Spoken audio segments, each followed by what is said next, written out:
Hey there! Hey there! I'm SpikyJohn. I'm a part of the clan Spikies. We are on the Twitch every day.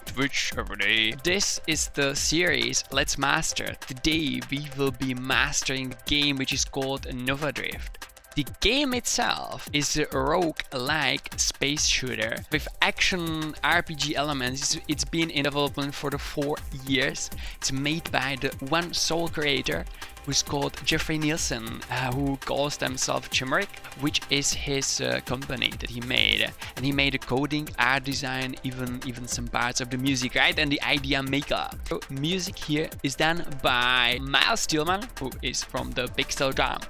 Core idea of this game is basically what I was able to get from the Chimeric on the Twitch chat, because he met us there. Core of this game is based on the Path of Exile. Path of Exile has this large skill tree that you can select from many and many ideas, from many and many possibilities and many combinations, massive variations of the games. This is basically the idea, basically the experience that you can have in the Path of Exile, but it's combined into 20 minutes long game. Imagine that. Let's go check the trailer. Pixel Jam. This game is full of these crazy graphics, right? Do you like it? Do you like it?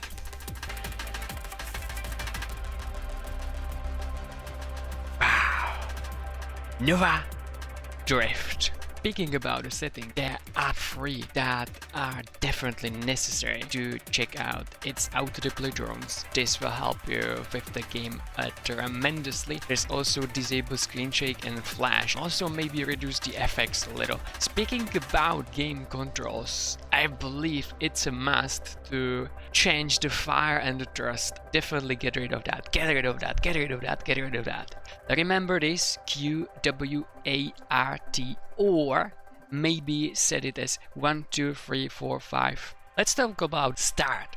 Start itself is usually not that confusing in the game. You're gonna be choosing either practice or endless, and be careful, because if you're gonna select the practice, you're not gonna be getting scores, and therefore you're not gonna get unlocked. So at any cost, any chance, don't use the practice. And as you grow up, as you have the better scores, as you rank up, there's a 50 ranks. Don't forget there's 50 ranks in the games. This is obviously this is the easiest mode, and as you can see, greater risk, greater rewards, but not every challenge mode is equal. I would say the easiest one is the hostile universe. Usually if you have enough ability to travel around or shoot everything up, you're not gonna be having problems with these asteroids commands and the black holes, because you can maneuver around. You just have to be careful about when you see a triangle like that.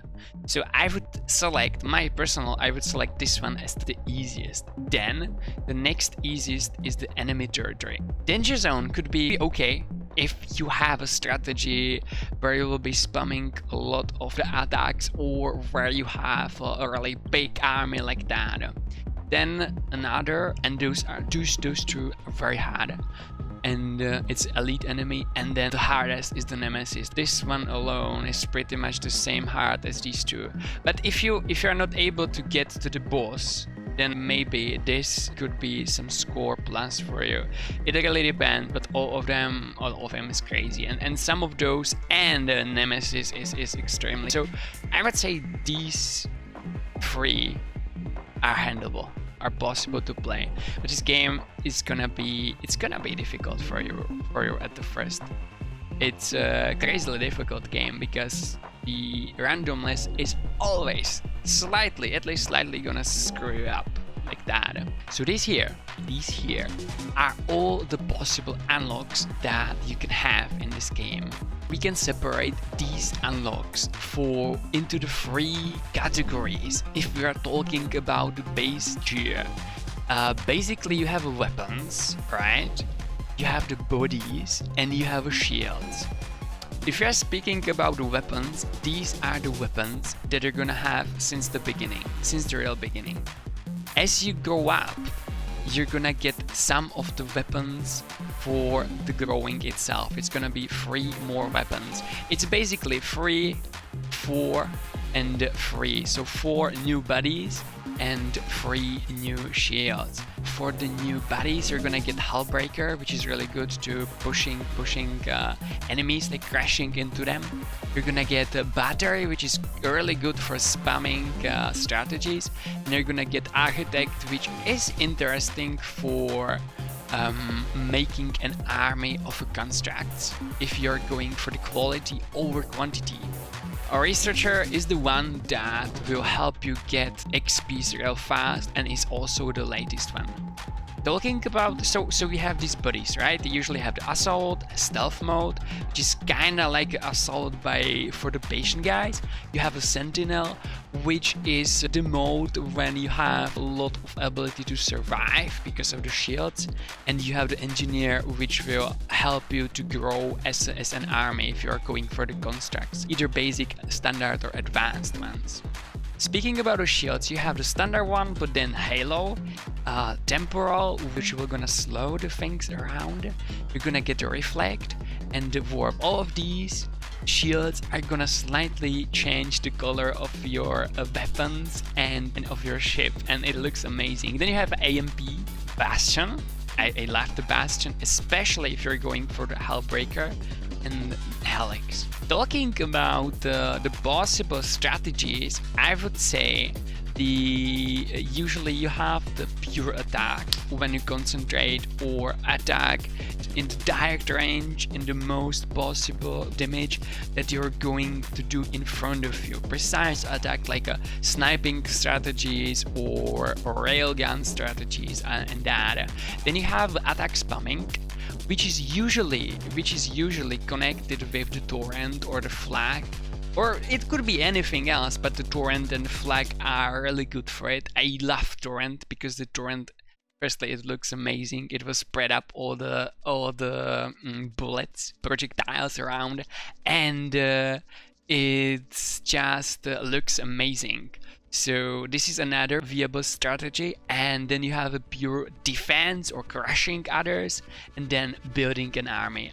There's possibly more than these 4 strategies, but I would say precise attack, spamming, defense, and the similar tactics, and then building the army. For being able to make an army, those are the ones. For being able to survive, now it's harder. It is dependent on your shields or on your ability to have either region or having a lot of the hull. So these will help you with survivability, with healing and the hull, and these will help you with the shields.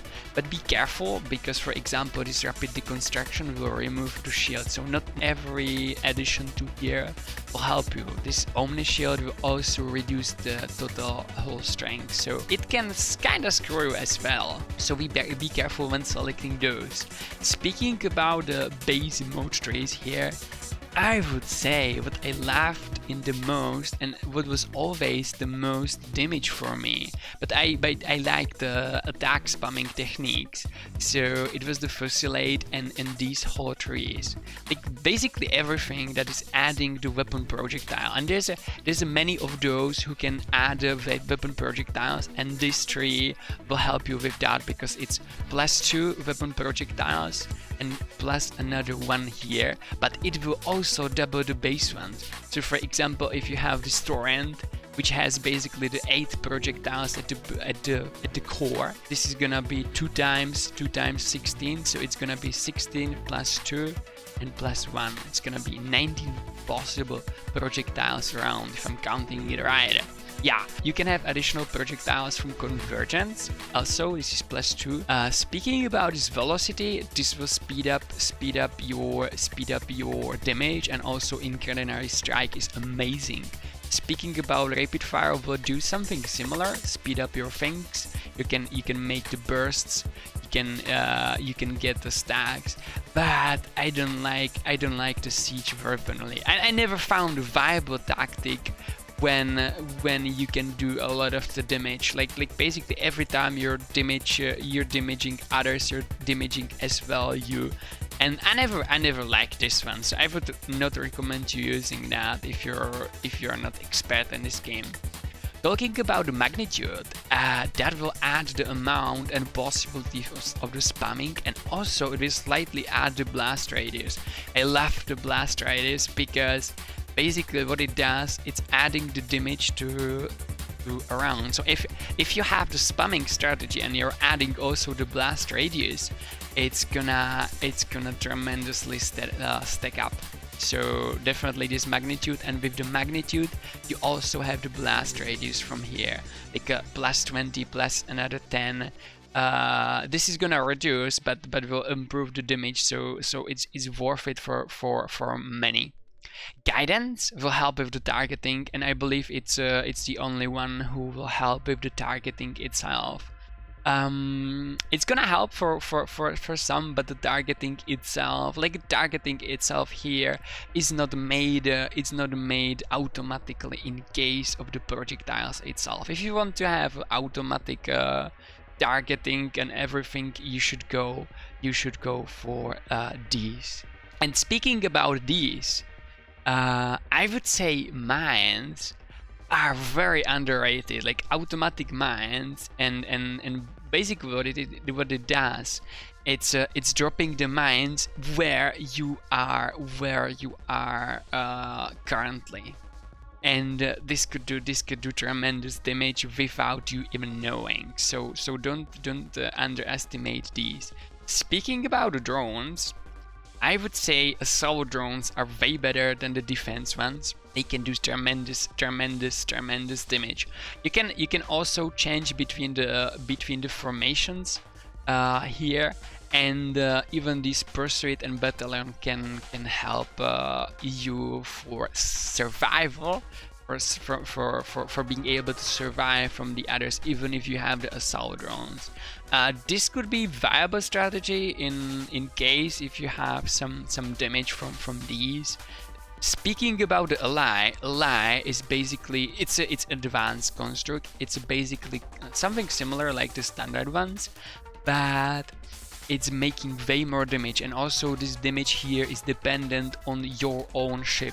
These are dependent on themselves, so they don't scale that much, but the ally is scaling with your ship. Speaking either the Guardian or the Inceptor, they're pretty equal.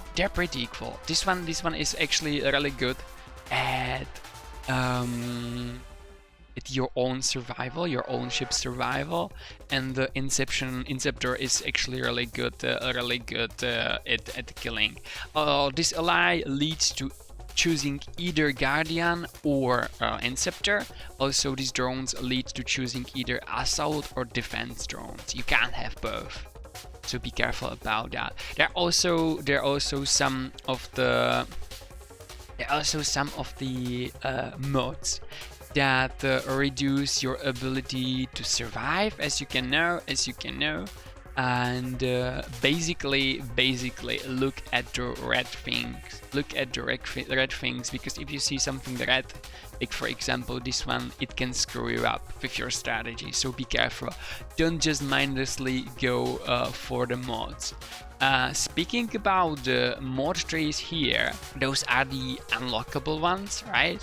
And this one will help you with survivability. The strafe is really good. Because you can like quickly go around. This support specialist will help you with your constructs, and also make a turret. Garrisons is amazing for the damage itself, definitely must. Efficiency is amazing. I haven't not amazing.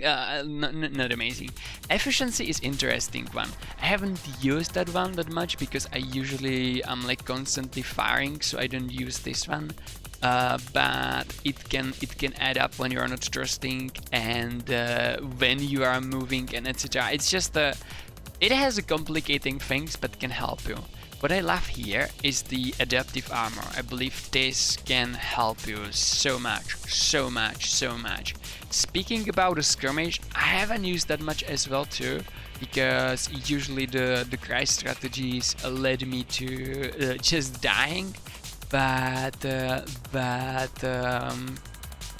it could be interesting idea if you are able to kill and kill and kill and more. I haven't tried this strategy, but be careful. If you go for the essence up, you can't regenerate your whole strength. This elegant construction will improve your constructs, but you're not gonna be able to shoot anymore, which could be also a viable strategy if you have so many constructs. Don't forget that there's a special mode, magnetism, and I would say it's a must. It's gonna help you so much at getting the XPs. This rebirth, be careful, because basically it will start the game all over, but it would keep your current score. So if you're hunting for the score and you see like, hey, I'm currently level 80 and I never get past the level 80, but I want to go for more score, and as you get more score, you get better upgrades and etc. Then you should go for the rebirth and going again. Speaking about the super mods, those are unlocked through the time, and as you get the ranks. And yeah, Super Mad Mastery, Super Mode, Last Stand, those are amazing.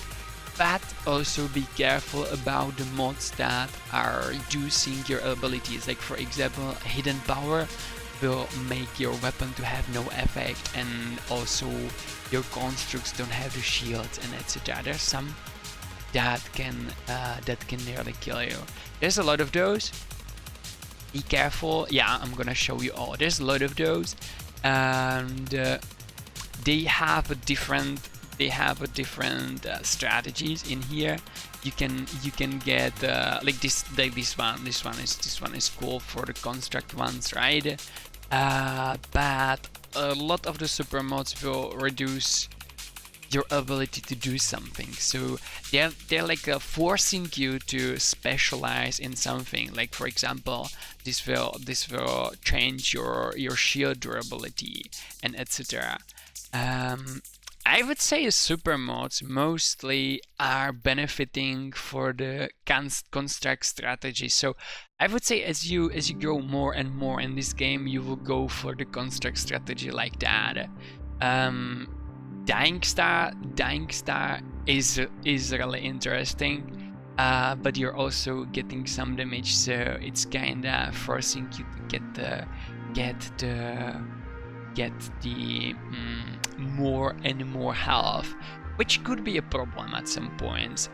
What I like here, and what I would say is the most OP one, is Ataraxia. If you have a strategy that you know is in the perfect straight, like if you can select only few, and as you know, as you're gonna be playing this game, you will see that there are only few strategies that are like that can be combined. Like you can make your strategies more and more minimal by reducing the things that are actually not that much improving yourself.